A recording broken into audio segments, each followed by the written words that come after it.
സുഹൃത്തുക്കളെ, ഹരിയാനയിൽ ബി.ജെ.പി ആധികാരികമായ വിജയം നേടിയിരിക്കുന്നു. എന്തുകൊണ്ട് ബി.ജെ.പി വിജയിച്ചു എന്ന ചോദ്യം ഒരുപക്ഷെ ബി.ജെ.പിയെ തന്നെ അമ്പരപ്പിക്കുന്ന ഒന്നാണ് എന്ന യാഥാർത്ഥ്യം അവിടെ നിൽക്കുകയാണ്. ബി.ജെ.പി അവിടെ പ്രയത്നം നടത്തി, പ്രചരണം നടത്തി എന്നുള്ള വസ്തുതയുണ്ട്. അതിൻ്റെ വിശകലനങ്ങളിലേക്ക് നമ്മൾ പോകുന്നുണ്ട്. അതിന് മുൻപ് തന്നെ രാഷ്ട്രീയ വിദ്യാർത്ഥികളെ സംബന്ധിച്ച് ഒരുപക്ഷെ സമീപകാല ഇന്ത്യൻ രാഷ്ട്രീയത്തിലെ ഏറ്റവും പ്രധാനപ്പെട്ട ഒരു ചാപ്റ്ററായി, അധ്യായമായി വരുന്നതാണ് ഹരിയാനയിലെ ബി.ജെ.പിയുടെ വിജയം എന്നുള്ളതാണ് എടുത്ത് കാണേണ്ടത്. അതിൻ്റെ സാധ്യതകൾ എന്തുകൊണ്ട് എന്നത് പരിശോധിക്കുകയാണ് നമ്മൾ ഈ വീഡിയോയിൽ. ഫലം പൂർണ്ണമായും വന്നിട്ടില്ല. ഏതാണ്ട് 50 സീറ്റോളം ബി.ജെ.പിക്ക് ലഭിക്കുന്ന നിലയിലേക്ക് കാര്യങ്ങൾ എത്തുന്നു. 36ഓളം സീറ്റാണ് കോൺഗ്രസ്സിന് ഉള്ളത്. എടുത്തു പറയാവുന്നത് മറ്റ് കാര്യമായ മറ്റ് മുന്നേറ്റം മറ്റാർക്കും ആം ആദ്മി പാർട്ടിക്ക് അടക്കം അവിടെ നടത്താൻ കഴിഞ്ഞിട്ടില്ല. ജെ.ജെ.പി 0 സീറ്റാണ്, അതേഴ്സ് ഏതാണ്ട് 5 സീറ്റ് ഉണ്ട്. എന്തായാലും 46 സീറ്റായിരുന്നു അധികാരത്തിലേക്ക് എത്താൻ വേണ്ടത്. അത് ബി.ജെ.പി നേടിക്കഴിഞ്ഞു എന്ന് നമുക്ക് ആധികാരികമായി തന്നെ പറയാൻ കഴിയുന്ന സാഹചര്യത്തിലാണ് ഈ ഒരു വിലയിരുത്തലിലേക്ക് നമ്മൾ കടക്കുന്നത്. ആദ്യം ബി.ജെ.പി ഏതാണ്ട് 10 കൊല്ലത്തെ ഭരണത്തിന് ശേഷം എല്ലാ പ്രതികൂല സാഹചര്യങ്ങളും ഉണ്ടായിരുന്ന ഒരു സ്ഥലമാണ് ഹരിയാന. അതായത് കോൺഗ്രസിൻ്റെ അടിത്തട്ടിൽ, കോൺഗ്രസിന് ആഴത്തിൽ വേരുകളുള്ള ഒരു സ്ഥലമായിരുന്നു ഹരിയാന എന്നതായിരുന്നു കഴിഞ്ഞ 10 വർഷം മുൻപുള്ള തെരഞ്ഞെടുപ്പ് രാഷ്ട്രീയം വളരെ കൃത്യമായി മനസ്സിലാക്കാൻ സാധിക്കും. 2014 വരെയുള്ള രാഷ്ട്രീയത്തിൽ മനസ്സിലാക്കാൻ സാധിക്കുന്നത്. അവിടെ ബി.ജെ.പി കാര്യമായ പ്രതീക്ഷ വെക്കാതൊരു സംസ്ഥാനം ഹരിയാന പിടിച്ചത് അന്ന് തന്നെ ബി.ജെ.പി ക്യാമ്പിൽ വലിയ ആത്മവിശ്വാസം ജനിപ്പിക്കുന്നതായിരുന്നു. പക്ഷേ പിന്നീട് വന്ന ഭരണത്തിൽ പല പ്രതിസന്ധികളും ഉണ്ടാകുന്നൊരു സാഹചര്യമായിരുന്നു അവിടെ ഉണ്ടായിരുന്നത്. ഖട്ടറിൻ്റെ നേതൃത്വത്തിലുള്ള സർക്കാരിനെ, അദ്ദേഹത്തെ മാറ്റിക്കൊണ്ട് നായിബ് സൈനി എന്ന കഴിഞ്ഞ 6 മാസം മാത്രം മുഖ്യമന്ത്രി സ്ഥാനത്തേക്ക് ഇരിക്കുന്ന ഒരാൾ ആണ് ഇത്തവണ തെരഞ്ഞെടുപ്പിനെ നേരിട്ടത് എന്നുള്ളതാണ് ഏറ്റവും ശ്രദ്ധേയമായിട്ടുള്ളത്. അവിടെയാണ് നമ്മൾ ബി.ജെ.പിയുടെ പ്രതികൂല ഘടകങ്ങൾ ഒരുപക്ഷെ ജനങ്ങൾക്കെല്ലാം അറിയാവുന്നതാണ്. കഴിഞ്ഞ കുറേ കാലങ്ങളായി മലയാള മാധ്യമങ്ങളിലും പത്രങ്ങളിലും ഒക്കെ നമ്മൾ വായിച്ചു കൊണ്ടിരുന്നത് അതൊക്കെ തന്നെയാണ്. അത് എടുത്തു പറയേണ്ടത് കർഷക സമരത്തിൻ്റെ പ്രധാനപ്പെട്ട കേന്ദ്രം ഇപ്പോൾ പഞ്ചാബിൽ നിന്നൊക്കെ കർഷകർ വന്നുവെങ്കിൽ പോലും അതിൻ്റെ എല്ലാ ആസൂത്രണങ്ങളും എല്ലാം നടത്തിയത് അത് ഇവിടെ കർഷക സമരഭൂമിയായ ഹരിയാനയിലായിരുന്നു. ഗുസ്തിക്കാരുടെ സമരം, ഗുസ്തിയുടെ ഏറ്റവും പ്രധാനപ്പെട്ട കേന്ദ്രമായിരുന്നു ഹരിയാന. അങ്ങനെയുള്ള ഗുസ്തി സമരക്കാർ വിനേഷ് ഫോഗട്ട് ഉൾപ്പെടെയുള്ളവർ കണ്ണുനീരോടെ ഒളിമ്പിക്സ് സ്വർണ്ണമടക്കം അട്ടിമറിക്കപ്പെട്ടത് ബി.ജെ.പിയുടെ പങ്കുണ്ട് എന്നൊക്കെ പറഞ്ഞുകൊണ്ട് വന്ന് നിന്ന മത്സരത്തിൽ ഒരുപക്ഷെ ഫോഗട്ട് പോലും പലപ്പോഴും പിന്നിൽ പോവുകയും അവസാനം കോൺഗ്രസ് ടിക്കറ്റിൽ ജയിക്കാൻ കഴിഞ്ഞു എന്നുള്ളത് ഫോഗട്ടിന് ആശ്വാസമാണ്. പക്ഷേ കോൺഗ്രസിനെ സംബന്ധിച്ച് ഇതും ഒരു പ്രതികൂല ഘടകമായിരുന്നു. കാരണം ഗുസ്തി കുടുംബങ്ങൾ ധാരാളമായുള്ള അവിടെ ആ ഒരു പ്രശ്നം വളരെ പ്രധാനപ്പെട്ടതായിരുന്നു എന്നുള്ളതാണ്. മറ്റൊന്ന് ആളിക്കത്തിച്ച വിഷയമാണ് വിഷയം. അഗ്നിവീർ, അതായത് സൈന്യത്തെ ഇല്ലാതാക്കുന്ന തരത്തിലുള്ള നീക്കമാണ് ബി.ജെ.പി നടത്തുന്നത്.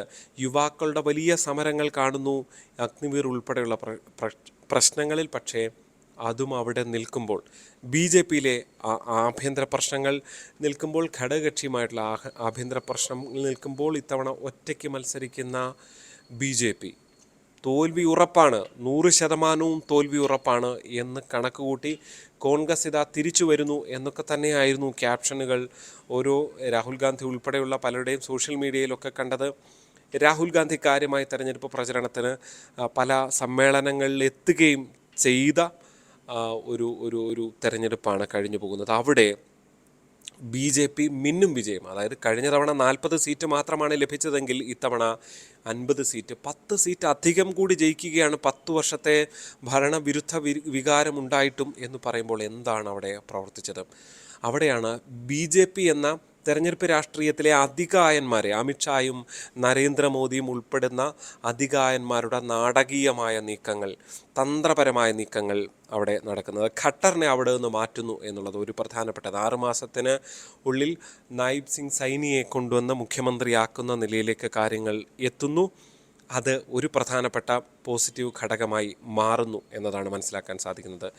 രണ്ടാമത്തത് മൈക്രോ മാനേജ്മെൻറ്റ്. താഴെ തട്ടിൽ ഓരോ മണ്ഡലങ്ങളിലെയും രാഷ്ട്രീയവും അവിടുത്തെ പ്രവർത്തകരുടെ സാധ്യതകളും ഒക്കെ അനുസരിച്ച് സ്ഥാനാർത്ഥി നിർണയം അടക്കമുള്ള കാര്യങ്ങളിൽ വളരെ മുന്നിലെത്താൻ ബി ജെ പിക്ക് അവിടെ കഴിഞ്ഞു എന്നുള്ളതാണ് എടുത്തു പറയാൻ കഴിയുന്നത്. ബി ജെ പി ഒറ്റയ്ക്കായിരുന്നു, അതായത് മറ്റാരുടെയും പിന്തുണയില്ലായിരുന്നു. അതുകൊണ്ട് തന്നെ അതൊരു പ്രധാനപ്പെട്ട ഘടകമായി അവിടെ നിൽക്കുകയാണ്. കഴിഞ്ഞ ലോക്സഭാ തെരഞ്ഞെടുപ്പിലടക്കം വലിയ മുന്നേറ്റമുണ്ടാക്കാൻ ബി ജെ പിക്ക് കഴിഞ്ഞിരുന്നു, കോൺഗ്രസ്സിന് കഴിഞ്ഞിരുന്നു വോട്ടിംഗ് പെർസെൻറ്റേജിലടക്കം.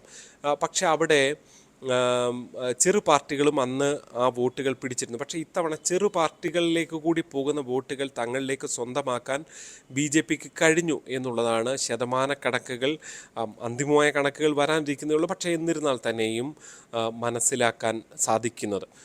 മാത്രവുമല്ല, എടുത്തു പറയേണ്ടത് കോൺഗ്രസ്സിന് അവിടെ ശതമാനക്കണക്കിൽ അല്പം എഡ്ജുണ്ട് എന്ന് പറയുന്നു എന്നുള്ളതാണ് ഏറ്റവും ഒടുവിൽ വരുന്ന വാർത്തകൾ. പക്ഷേ ഒരു അന്തിമമായ കണക്ക് ഇനിയും പുറത്ത് വരേണ്ടതുണ്ട്. അതുകൊണ്ട് തന്നെ നമുക്ക് ഒരു അന്തിമമായ വ്യക്തത നമുക്കതിൽ ഇപ്പോൾ പറയാൻ കഴിയില്ല. പക്ഷേ എന്നിരുന്നാൽ തന്നെയും അവിടെ സീറ്റുകളുടെ എണ്ണത്തിൽ ഓരോ മണ്ഡലത്തിലും നടത്തിയ മൈക്രോ മാനേജ്മെൻറ്റ് ഇടപെടലുകൾ വളരെ നിർണായകമായി ഭവിച്ചിട്ടുണ്ട് എന്ന് തന്നെ നമുക്ക് വളരെ കൃത്യമായി എടുത്ത് പറയാൻ കഴിയുന്ന സാഹചര്യമാണ് ഉള്ളത്. മറ്റൊരു പ്രധാനപ്പെട്ട ഘടകം, കോൺഗ്രസ്സിനുള്ളിൽ അവിടെ പല പോരുകളും ഉണ്ടായിരുന്നു എന്നാണ് ഇന്നു മാധ്യമങ്ങൾ പറയുന്നത്. നമ്മൾ ഇതുവരെ അങ്ങനെ ബി ജെ പിയിലെ പ്രശ്നങ്ങൾ മാത്രമായിരുന്നു മലയാള മാധ്യമങ്ങളിൽ കണ്ടിരുന്നത് എന്നിരുന്നെങ്കിൽ ഇന്ന് അവിടെ കോൺഗ്രസ്സിനുള്ളിൽ പല പ്രശ്നങ്ങളും ഉണ്ടായിരുന്നു എന്നുകൂടി മാധ്യമങ്ങൾ റിപ്പോർട്ട് ചെയ്യുന്നുണ്ട്. ഫലത്തിൽ അവിടെ ബി ജെ പിയുടെ വിജയമല്ല കേരളത്തിലെ മാധ്യമങ്ങൾ ആഗ്രഹിച്ചത് എന്ന് ഇന്നത്തെ റിപ്പോർട്ടിംഗ് കൂടി കാണുമ്പോൾ മനസ്സിലാകും. കാരണം ആദ്യം ഒരു രാവിലെ 9:30 വരെ ടെലിവിഷൻ ചാനലുകളിൽ പ്രമുഖരായ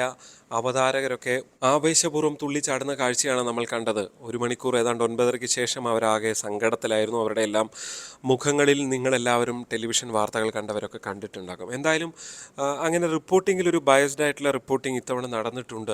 യഥാർത്ഥത്തിൽ ഹരിയാനയുടെ ചിത്രം ഇവിടെ എത്തിക്കാൻ മാധ്യമങ്ങൾക്കും കഴിഞ്ഞില്ല എന്നുള്ളത്.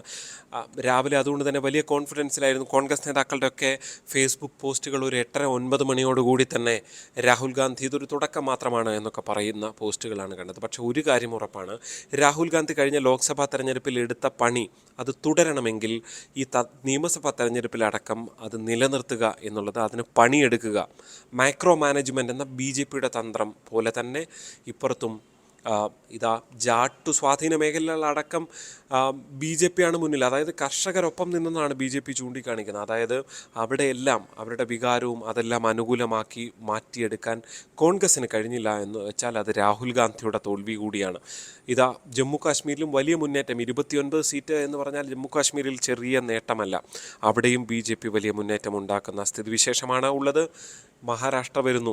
ഇനിയും രാഹുൽ ഗാന്ധി എന്താണ് ചെയ്യാൻ പോകുന്നത് എന്ന ചോദ്യം ബാക്കിയാണ്. എന്തായാലും നമുക്ക് ഇപ്പോഴത്തെ ഹരിയാനയിലെല്ലാം ജയിച്ചു കയറും എന്ന് പറഞ്ഞതുപോലെ മഹാരാഷ്ട്രയിലും അങ്ങനെ ആകുമെന്ന് പ്രവചിക്കാൻ കഴിയാത്ത നിലയിലേക്ക് കാര്യങ്ങൾ പോകുന്നു എന്നുകൂടി പറഞ്ഞാണ് ഈ വീഡിയോ അവസാനിപ്പിക്കുന്നത്. നിങ്ങൾക്ക് എന്താണ് തോന്നുന്നത്? എന്തുകൊണ്ട് ഹരിയാനയിൽ ബി ജെ പി വിജയിച്ചു? ഉത്തരം കമൻറ്റായി രേഖപ്പെടുത്തുക. ചാനൽ സബ്സ്ക്രൈബ് ചെയ്യണം. വീഡിയോ ഇഷ്ടപ്പെട്ട ലൈക്ക് ചെയ്യണം. മറ്റു സുഹൃത്തുക്കൾക്ക് അയച്ചു കൊടുക്കണം. അപ്പോൾ പുതിയ വിഷയത്തിൽ വീണ്ടും കാണാം. നന്ദി.